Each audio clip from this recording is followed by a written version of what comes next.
کود بھاگنا دوڑنا، ادھر گئے اس کو دھکا دے دیا، ادھر گئے اس سے کوئی لڑائی مول لے لی، یہ لوگ بھی ہوتے ہیں۔ صدیقین جو ہوتے ہیں وہ خلوت پسند ہوتے ہیں، یہ جلوت پسند ہوتے ہیں، ایکسٹروورٹس۔ محفل میں یہ خوش رہیں گے، اکیلا پن ان کو بہت بھاری گزرتا ہے۔ یہ لوگ چونکہ غور و فکر کے عادی نہیں ہوتے، اور کچھ اپنے معاشرے کے تعصبات کا ان کے اوپر غلبہ ہوتا ہے، انہیں نبی کی دعوت کو سمجھنے میں دیر لگ جاتی ہے۔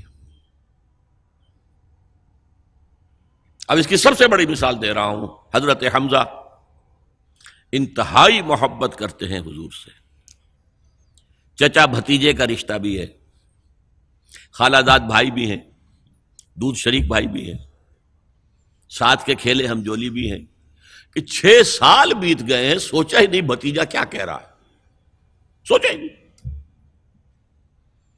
اپنی تیر کمان لی نکل گئے، شکار کر رہے ہیں، وہیں پہ بھون بھون کے کھا رہے ہیں، یہی ان کی ہابی تھی۔ جیسے حضرت اسماعیل کا نقشہ آتا ہے علیہ الصلوۃ والسلام، حضرت حمزہ کا بھی سیرت و کردار کے اعتبار سے وہی نقشہ تھا۔ 6 سال لگ گئے، سوچا ہی نہیں، اور سوچا بھی ہے تو کس طور سے، جذباتی طور پر برسٹ ہوئے۔ ایک روز شکار سے واپس آیا، ابھی گھر میں داخل نہیں ہوئے تھے کہ صوبیہ وہ لونڈی جس نے دونوں کو دودھ پلایا تھا، حضور کو بھی اور ان کو بھی، اور انہوں نے کہا کہ حمزہ آج تو ابو جہل نے تمہارے بھتیجے کے ساتھ بہت برا سلوک کیا ہے۔ گھر میں داخل نہیں ہوئے، سیدھے گئے جہاں وہ اپنا پرا جمائے بیٹھا تھا، اس کے سر پر جا کر کمان ماری، سر پھٹ گیا اس کا، کہا تم نے یہ کیا ہے؟ اچھا تم اس کے خلاف ہو، چلو میں اس پر ایمان لاتا ہوں، آؤ میدان میں۔ جذباتی انداز میں، یہ غور و فکر کا معاملہ نہیں تھا، جذباتی تھا۔ یہی معاملہ حضرت عمر کا ہے، تلوار لے کر نکلے ہیں، ننگی تلوار، آج تو گردن اڑا کے آؤں گا محمد کی صلی اللہ علیہ وسلم۔ یہ کل کل کل کل ہر گھر میں لڑائی ہے، اولاد ماں باپ سے جدا ہو گئی، بھائی بھائی سے کٹ گیا، بہن بھائی سے جدا ہو گیا، شوہر بیوی سے، بیوی شوہر سے جدا ہو گئی۔ یہ محمد نے کیا ہمارے معاشرے کے ساتھ کیا صلی اللہ علیہ وسلم، وفداہ آباؤنا و امہاتنا۔ لہذا آج تو قصہ پاک کر کے آؤں گا۔ وہ بھی اسی طرح کے تھے، پہلوان قسم کے آدمی، ادھر اس کو کندھا مارا، ادھر اس سے لڑے، ادھر اس سے کشتی کر رہے ہیں، اس طرح کے آدمی تھے۔ اب حضرت حذیفہ درمیان میں مل گئے، کہاں جا رہا ہے عمر؟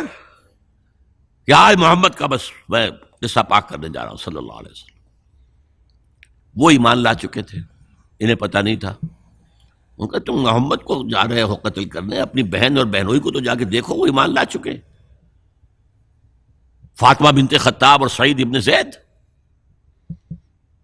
اب جو انہیں غصہ چڑھا ہے، آگ بگولا ہو کر آئے، دروازہ پیٹا ہے، وہاں اندر میاں بیوی بیٹھے ہوئے، سورہ شعراء کی آیات، سورہ طٰہٰ کی آیات نازل ہوئی تھی، اور حضرت خباب بن الارت آئے تھے وہاں پہ انہیں پڑھانے کے لیے، وہ پڑھا رہے تھے۔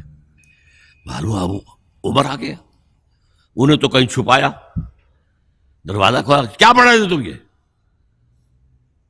چپ۔ بہنوئی کے تھپڑ مارا زور سے، بہن درمیان میں، اس کے تھپڑ مارا۔ بہن کا ایک جملہ، عمر چاہے تم ہمیں ہلاک کر دو، اب جو دین ہم نے اختیار کیا ہم نہیں چھوڑنے والے۔ موم ہو گیا۔ یہ صنف نازک، اس میں اتنا دم خم کہاں سے آ گیا؟ عرب کے اس معاشرے میں عورتوں کا مقام کیا تھا؟ ان کی کوئی حیثیت تھی کہ مردوں کے سامنے بول سکے؟ اچھا کیا پڑھ رہے تھے مجھے بتاؤ؟ نہیں تم نجس ہو، وہ کلام پاک ہے، تم نہیں پڑھ سکتے، نہاؤ۔